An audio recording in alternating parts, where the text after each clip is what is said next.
서울 신촌의 한 클럽을 방문한 진주 거주 20대 남성이 코로나19 확진 판정을 받았습니다.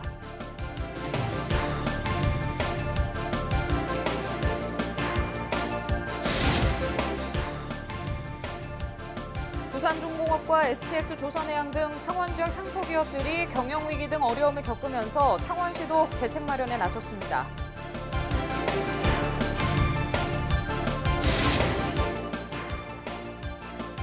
경남도의회 교육위원들이 고1 학생들의 2학기 학비 지원을 도교육청에 제안했습니다.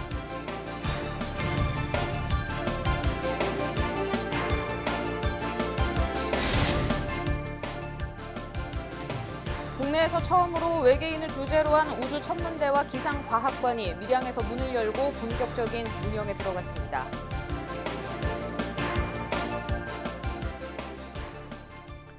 네, 시청자 여러분 안녕하십니까? 헬로티비 뉴스 경남입니다. 서울 신촌의 한 클럽을 방문한 경남 지역 20대 남성이 확진 판정을 받았습니다. 경남도는 21일 코로나19 대응 브리핑에서 진주에 사는 22살 남성이 코로나 바이러스 검사에서 양성 판정을 받았다고 설명했습니다. 이 남성은 지난 10일 냄새를 잘 맡지 못하는 증상으로 바이러스 검사를 받았지만 음성 판정을 받았다가 지난 18일 코로나 증상이 발현해 재검사를 받은 결과 양성 판정을 받았습니다. 도는 이 남성이 서울 신촌클럽을 다녀온 것으로 파악하고 구체적인 동선과 접촉자 등을 확인하고 있습니다. 이번 신규 확진자로 경남도 내 코로나19 누적 확진자 수는 118명으로 늘었습니다. 경영위기로 인력 감원에 들어간 두산중공업과 정상화까지 갈 길이 먼 STX 조선해양 등 창원에 뿌리를 둔 향토 기업들이 어려움에 처했습니다. 기업들의 위기가 지역 경기 침체와 고용 불안으로 바로 연결되는 만큼 지자체도 긴장하고 있습니다. 표영민 기자의 보도입니다. 100여 명의 노동자가 고용노동부 창원지청 앞으로 모였습니다. 경영난을 이유로 21일부터 휴업 통보를 받은 두산중공업 직원들입니다. 두산중공업은 신하룰 3, 4호기 공사 중단과 적자 등을 이유로 지난 2월부터 두 차례의 명예퇴직에 이어 360여 명 직원에게 연말까지 휴업 통보를 내렸습니다. 노동조합은 경영 악화에 대한 책임을 노동자에게 떠넘기고 있다며 거리로 나섰습니다. 일반적으로 회사에서는 우리 직원들에게 특정 대상을 선정해서 이런 명령을 내려서 뒤에서는 인정할 수 없다는 그런 내용으로 이 집회에 함께하게 되었습니다. 경영 정상화로 갈 길이 먼 STX 조선해양도 어려운 상황은 마찬가지입니다. 지난 2018년 뼈를 깎는 고통을 감수하며 무급휴직에 들어갔던 노동자들이 2년 만에 복귀를 앞두고 있습니다. 하지만 코로나19 여파와 수주 가뭄 등으로 여전히 어려운 상황이 계속되면서 다음 달 복귀 인력에 대한 대책을 내놓지 못하고 있습니다. 이들 두 기업의 위기에 수많은 협력업체들의 고용 불안도 커지면서 지자체가 대응 방안 마련에 나섰습니다. 창원시는 두산중공업과 STX 조선해양의 고용 현안 해결을 위한 정부 지원을 요청했습니다.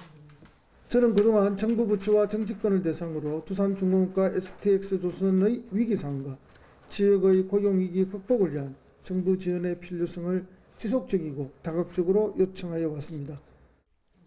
이와 함께 국가산단이 위치한 창원 성산구를 고용 위기 지역으로 신규 지정해 줄 것을 요구했습니다. 창원에 뿌리를 둔 향토 기업들이 흔들리는 가운데 지역 고용 불안과 경기 침체 위기 극복을 위한 지자체의 추가적인 해결 방안 마련도 절실합니다. 헬로티비 뉴스 표영민입니다. 갑작스러운 코로나19 상황에 학생과 학부모의 부담도 큰 상황이죠.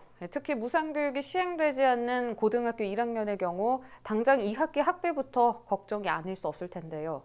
경남도의회 교육위원들이 이를 지원하자고 제안했는데 어떻게 됐을까요? 권정숙 기자가 보도합니다. 올해부터 무상교육을 받는 고등학교 2, 3학년. 내년부터 적용받는 1학년은 올해까지 학비를 내야 합니다. 이미 1인당 59만여 원에 이르는 1학기 학비를 낸 상황. 문제는 코로나19로 어려움이 커진 상태에서 내야 하는 2학기 교육비입니다. 이렇자 경남도의회 교육위원회 소속 의원들이 경남 고1 학생들의 2학기 학비 지원을 경남도 교육청에 제안했습니다. 사실 수업료를 받아야 되잖아요. 2학기 분에 대한 부분들을. 근데 그 부분들을 받지 않음으로 인해서 지원을 하겠다는 것이거든요. 추경을 해서 집행을 해도 무방하고 추경을 하지 않은 상태에서 예를 들면 수납하는 부분들을 뒤로 미루면 되는 거니까 교육청에서 자체 계획을 수립할 거로 이렇게 이해를 해주면 될 것 같아요. 대상은 기존에 지원받는 학생을 제외한 고1 학년 2만여 명, 예상 비용은 134억 원입니다. 코로나로 집행되지 않은 예산 조정으로 충분히 확보 가능하다고 보고 있습니다. 1학기 동안에 지출 안 하는 부분이 있습니다. 행사를 통해서 절약하는 그런 부분하고 미집행됐던 그런 금액하고 학교 시설 개선비 5천억 정도 되는데 그 부분에 대해서 일부 100억 정도 이상이 되니까 그 부분하고 그다음에 또 다른 여타 미집행된 사유가 발생 그런 비용에서 134억 원에 대한 비용 추계는 저는 충분히 검토를 했습니다. 시행된다면 내년이 아닌 올해 2학기부터 사실상 완전한 고교 무상교육이 이뤄지는 셈입니다. 이미 전학년 무상교육을 시행하고 있는 제주와 충남, 전남, 대구와 경북이 1학기 학비 감면에 들어간 가운데 경남 시행을 결정할 키는 도교육청으로 넘겨졌습니다. 헬로티비 뉴스 권정숙입니다. 밀양의 아리랑 아트센터 주변이 교육의 장으로 바뀝니다. 국내에서 처음으로 외계인을 주제로 한 우주 천문대가 만들어졌고 기상과학관까지 들어서면서 과학교육과 체험의 장이 마련됐습니다. 장보영 기자가 다녀왔습니다. 외계인과 외계 행성은 어떤 모습일까? 미지의 세계를 과학적으로 탐구하는 특별한 체험이 시작됩니다. 가상의 우주선을 타고 외계 행성에 방문하고 VR을 활용해 외계인과의 전투에도 참여합니다. 은하계를 넘어 새로운 우주가 만들어지는 과정도 배웁니다. 어두운 밤, 반짝이는 별 관측과 함께 외계 체험의 장으로 꾸며진 우주 천문대입니다. 처음에는 좀 무섭다고 외계인이라고 생각하는데 그래도 우리 인류의 같이 공존하는 생명체라고 생각하기 때문에 어린이들이 또 많이 와줘서 또 이런 좋은 공간을 활용했으면 좋겠습니다. 맞은편에는 날씨를 관측하고 예측하는 과정을 보여주는 기상과학관이 있습니다. 일일 기상캐스터가 돼보고 실제와 같이 재현된 국가기상센터도 둘러봅니다. 날씨에 대한 궁금증을 한데 모은 겁니다. 신기해하는 것 같아요. 애들 데리고 보기에 좋을 것 같고 기상에 대해서 잘 가르쳐줄 수 있을 것 같아요.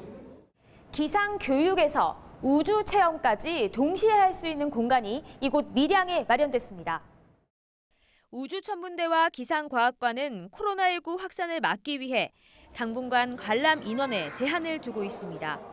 앞으로 밀양시는 이 공간이 영남권 과학교육의 장이 될 것이라 보고 있습니다.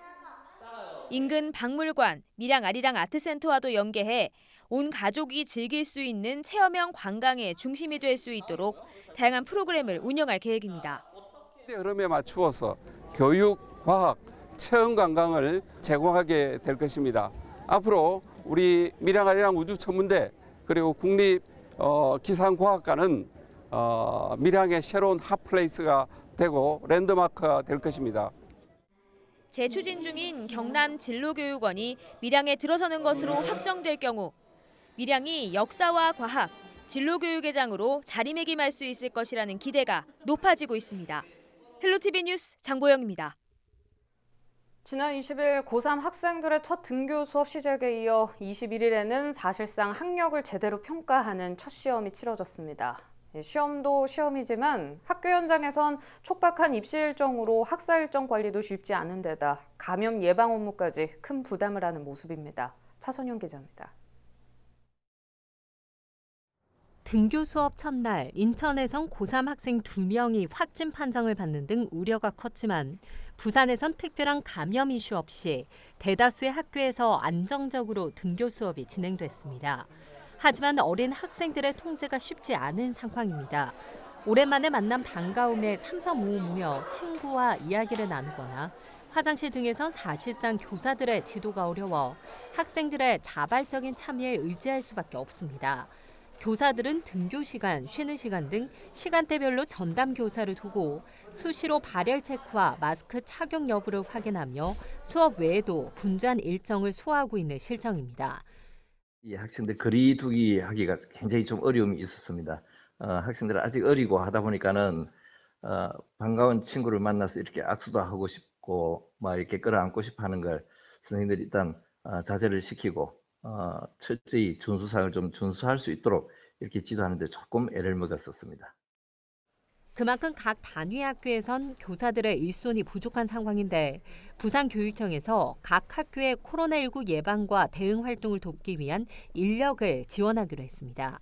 유치원과 초중고 특수학교를 대상으로 25일부터 상황이 안정될 때까지 한시적으로 이뤄지는데 유치원은 원별 1명, 초중고 특수학교는 학교별 5명 이내로 인력을 채용할 수 있게 했습니다. 저희들이 방과후 강사는 학교하고 이미 계약이 된 상태이기 때문에 방과후 강사는 뭐 다른 절차 없이 그냥 그대로 인력으로 희망하는 방과후 강사에 한해서 채용이 가능하고 나머지 인력들은 별도의 공고 절차나 이런 거 없이 그냥 계약서만으로. 교육당국은 또 각 단위 학교에서 확진자가 나와도 집단 감염 상황이 발생하지 않는 이상 지역별, 학교별로 차등적으로 대응할 방침입니다. 귀가하는 동안에 가장 저희들 입장에서는 걱정이 되고 있습니다. 이 학생들이 모여서 다중 이용 시설을 이용하거나 또는 또 소모임들을 이렇게 하지 않을까 굉장히 걱정이 되고. 등교 수업을 시작하자마자 학력평가를 치르는 등 각 학교마다 빡빡한 학사 일정을 관리하는 것도 앞으로 큰 부담이 될 것으로 보입니다. 당장 5차례의 등교 연기 사태를 마주한 고3들은 앞으로 6월에 2차례 등 석 달 동안 학교에 따라 5번의 시험을 치러야 하는 곳도 있습니다. 학생들의 건강과 학업 모두를 잡아야 하는 학교 현장에선 긴장감이 감돌고 있습니다. 헬로티비 뉴스 차선영입니다. 이달 초 구성된 서부경남 공공의료 확충 공론화 협의회가 서부경남 5개 시군에 대한 설명회를 시작했습니다. 설명회가 모두 끝난 뒤에는 도민 참여단이 구성되는데 여기서 나온 의견들을 취합해 경남도에 전달할 계획입니다. 남경민 기자입니다. 지난해 지역 내 유일한 응급 의료기관이었던 새 하동병원의 휴업으로 의료 공백이 발생했던 하동군. 상대적으로 취약한 의료 환경으로 인근 지자체에 대한 의존도가 높습니다. 하동이 남해가 바다와 산을 끼고 있기 때문에 가장 그 취약지구라고 했어요. 그리고 뭐 긴급 재난이나 뭐 구호를 요청할 때 그런 말도 했었고 대다수의 주민들이 경로당도 못한 그 시설, 그 낙후된 시설 은 같은 데서 치료를 받고. 20일 서부경남 공공의료 확충 공론화 협의회가 하동과 남해에서 개최한 설명회. 공공의료 시설 확충이 왜 필요한지를 알리고 지역민의 참여를 독려하기 위해 마련됐습니다. 자리에 참여한 지역민들은 하나같이 지역의료 환경의 현실을 지적하며 공공의료기관의 필요성을 강조했습니다. 몸이 안 좋으면은 진주나 강량이나 뭐 구례나 사천이나 이렇게 다 나갑니다. 그러다 보니까 어떤 경우는 골든타임을 놓쳐서 생명을 잃는 경우도 지금. 협의회는 첫날 하동과 남해를 시작으로 사천, 진주, 산청 순으로 설명회를 개최할 예정입니다. 이후 이달 말까지 각 시군별로 20명씩 총 100명의 도민 참여단을 모집하는데 이들은 6월 13일부터 일주일에 한 번씩 모두 4차례의 공론 토론에 참여하게 됩니다. 앞서 지난 7일 의료계와 지자체 관계자, 지방의회 의원들이 참여한 가운데 출범한 공론화 협의회는 토론에서 나온 내용을 바탕으로 7월 중 공고안을 작성해 김경수 도지사에게 전달하기로 했습니다. 공론화 협의회는 단순히 공론 투표의 형태가 아니고 실제로 서부경남 공공의료 확충을 위한 정책을 형성하고 의사결정을 하는. 2013년 진주의료원 폐쇄 이후 공공의료 공백에 대한 목소리가 잇따랐던 서부경남 지역. 각 시군 지역민들이 내놓을 다양한 의견들이 지역 공공의료 확충을 위한 첫 발걸음이 될 수 있을지 주목됩니다. SCS 남경민입니다.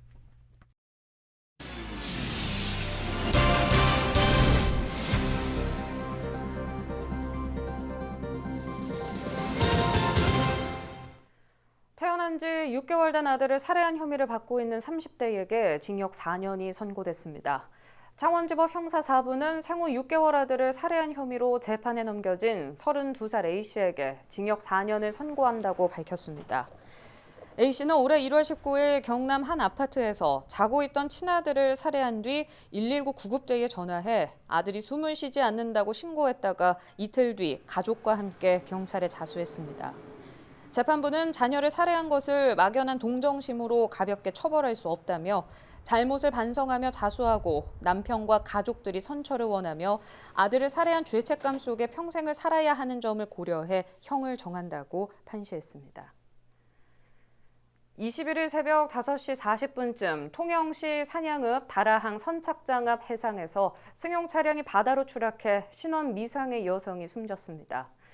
인근 낚시객의 신고를 받고 출동한 통영해경은 운전석에 혼자 타고 있던 A씨를 구조해 인근 병원으로 이송했지만 끝내 숨졌습니다. 해경은 주변 CCTV 등을 통해 정확한 사고 원인을 조사하고 있습니다. 경남도가 코로나19로 피해를 입은 도내 수출입 중소기업을 위해 긴급 경영 안정자금을 지원합니다. 대상은 수출입 실적 보유 기업 중 매출이 10% 이상 감소한 기업으로 업종에 제한 없이 업체당 15억 원까지 대출액을 확대하고 횟수도 기존 최대 2회에서 횟수 제한을 없앴습니다. 희망하는 기업체는 오는 28일까지 보증기관에서 신규 보증서와 자금을 함께 신청하면 됩니다. 창원시 비상경제대책의 경제 파급 효과가 6,090억 원에 달하는 것으로 나타났습니다. 창원시는 코로나19로 인한 경제위기 극복을 위해 소상공인 경영 안정비와 재난지원금 등 17개 지원 사업을 시행 중으로 각종 시책이 순조롭게 진행되면서 소비자 구매력에도 영향을 미쳤다고 파악했습니다. 창원시청 연구원은 창원시의 17개 지원 사업에 4,041억 원이 투입돼 4,354억 원의 생산 유발 효과, 1,736억 원의 부가가치 유발 효과 등 총 6,090억 원의 경제적 파급 효과가 있는 것으로 분석했습니다.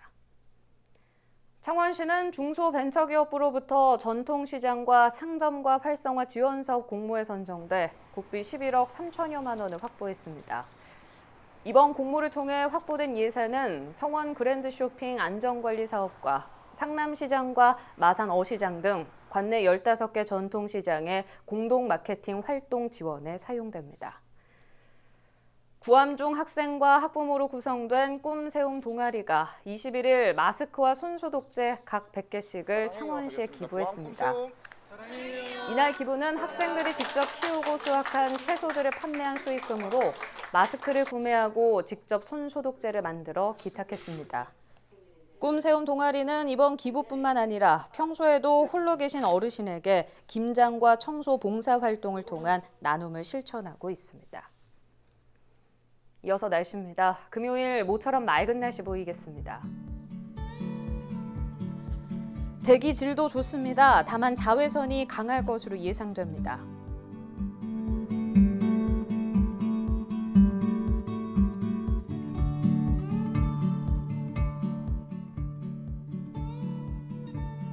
주간 날씨입니다. 당분간 비 소식 없이 구름은 많겠지만 대체로 맑은 날이 이어지겠습니다.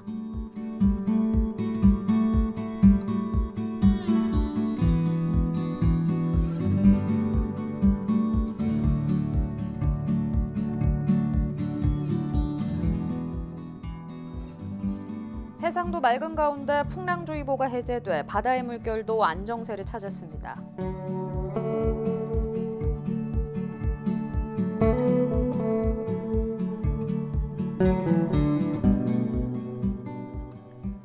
날이 좋아 두꺼운 빨래가 잘 마르겠습니다. 그동안 다소 습하고 흐린 날씨에 미뤘던 빨래를 하기 좋겠습니다.